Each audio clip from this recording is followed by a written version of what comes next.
November মাসের শুরুতে এরকম বৃষ্টি হবে আশা করিনি। আর বৃষ্টিতে আমাদের ছাদের গাছগুলো কেমন অবস্থা হলো। আসসালামু আলাইকুম, কেমন আছো তোমরা সবাই?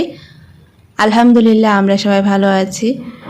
তো এতদিন তো অনেক গরম ছিল, আর গরমের কথা কি বলবো, মনে হচ্ছিল যেন গরম চলে আসছে। শীত তো আসার কোনো নামগন্ধই ছিল না। এর মধ্যে বৃষ্টি হয়েছিল গতকালকে, আর বৃষ্টিতে গাছগুলো একেবারে সম্পূর্ণ সতেজ হয়ে গেছে। তো ছাদে চলে এসেছি, কিছু সবজি নিব। কয়েকদিন যাবত তো সবজি নেওয়া হচ্ছে না, তো সবজিগুলো অনেক হয়েছে। আর সবজির তুলনায় আমার ছাকনিটা অনেক ছোটো হয়ে গেছে, তো যাই হোক এর মধ্যেই রাখছি।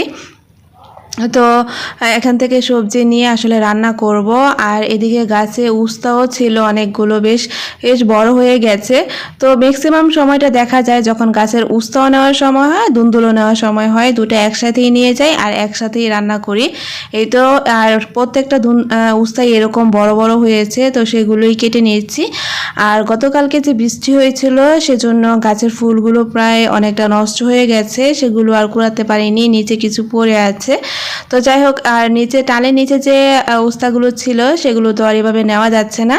তো এদিকে আমার হাজব্যান্ডকে নিচে পাঠিয়েছি, সে অনেক কষ্ট করে টালের নিচে গিয়ে এখন পারছে। আর আমি যেতে পারি, কিন্তু আমার অনেকটা কষ্ট হয়, তো সেজন্য আমার হাজব্যান্ডই গিয়েছিল। আর আজকে বাইরের ওয়েদারটা এত বেশি সুন্দর ছিল, বৃষ্টি হলে না গাছের সৌন্দর্যটা অনেক বৃদ্ধি পায়। তো এদিকে যে ছাকনিটা নিয়ে এসেছিল সবজি রাখার জন্য, সেটা তো ভরে গেছে। তো উস্তাগুলো কোথায় রাখবো, সেজন্য আমার ওনার মধ্যেই নিতে হলো। আর মাশাআল্লাহ বেশ অনেকগুলো উস্তা হয়েছে, এগুলো তো আমাদের জন্য অনেক বেশি। আর এদিকে লাউ শাকগুলো আবারও কাটার সময় হয়ে গেছে, লাউ পাতাগুলো দেখলেই মনে হয় যেন কেটে নিয়ে যাই। তো যাই হোক, ঘরে তো চলে এসেছি, এখন ঘরে কাজগুলো কিছু করি নেই, তারপর কুটাকাটি করে রান্না শুরু করে দেব। গ্লাসগুলো অনেক ময়লা হয়েছে, তো এখানে গ্লাসগুলো আমি ধুয়ে পানি জড়াতে রেখে দিয়েছিলাম, আর এখন জায়গায় রেখে দিচ্ছি। 4টা গ্লাসই দেখা যায় ব্যবহার করে বাচ্চারা, এটা ধুয়ে কখনো এটা কখনো ওইটা এরকম করে ব্যবহার করে রেখে দেয়, তো সেজন্য ময়লা হয় তাড়াতাড়ি। তো এদিকে আমি কোটাকাটিও করে নিয়েছি। এদিকে আজকে আমাদের জন্য রান্না করব উস্তা দিয়ে গুঁড়া চিংড়ি রান্না করব, আর দুন্দুল দিয়ে রান্না করব পাবদা মাছ।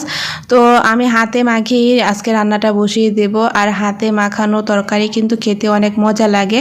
আর ফ্রেশ টাটকা সবজি রান্না করতে গেলে, তরকারি রান্না করতে গেলে বেশি কোনো মশলার প্রয়োজন হয় না। আমি অল্প মশলা দিয়ে রান্না করি, আর এতে কিন্তু স্বাদটাও অনেক ভালো হয়। আমি এখানে অল্প একটু আদা রসুন দিয়েছি, হলুদের গুঁড়া, মরিচের গুঁড়া, স্বাদ মতো লবণ আর তেল। এখানে আমি ধনিয়া গুঁড়া বা জিরা গুঁড়া আর অন্যান্য কিছুই ব্যবহার করিনি, এতে কোনো দরকারই হয় না। কারণ সব সময় যে বেশি মশলা দিলে তরকারি মজা হয় ব্যাপারটা কিন্তু এমন না। টাটকা সবজি যদি এভাবে অল্প মশলা দিয়েও রান্না করা যায়, এটা কিন্তু খেতে অনেক ভালো হয়। আর এদিকে আমি গুঁড়া চিংড়ি দিয়ে এখন উস্তা তরকারিটাও রান্না করে নিব, সাথে কিন্তু আমি আলুও দিয়েছিলাম। আর এখন দুন্দুল তরকারির মধ্যে উপর দিয়ে আমি পাবদা মাছগুলো দিয়ে দিলাম। মাছ কিন্তু খুব নরম থাকে এটা, তো সেজন্য আমি অনেকক্ষণ হওয়ার পরে তারপর মাছটা দিয়েছি।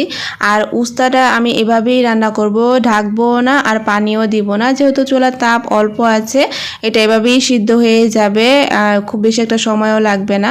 তো যাই হোক, রান্নাবান্না তো শেষ হয়ে গেছে। এই তো উস্তা তরকারিটা, আর এদিকে হচ্ছে দুন্দুল তরকারি। আর ছেলে মেয়েদের জন্য রান্না করেছিলাম মিষ্টি কুমড়া দিয়ে চিংড়ি মাছ। সব কয়টা রান্নাই অনেক ভালো হয়েছিল খেতে। তো এই ছিল আজকে আমাদের দুপুরের আয়োজনে, দুপুর রাত্রের আয়োজনে এটাই ছিল। আর এখন আমি সংসারের বাকি কাজগুলো করে ঘরটাও ঝাড়ু দিয়ে নিব।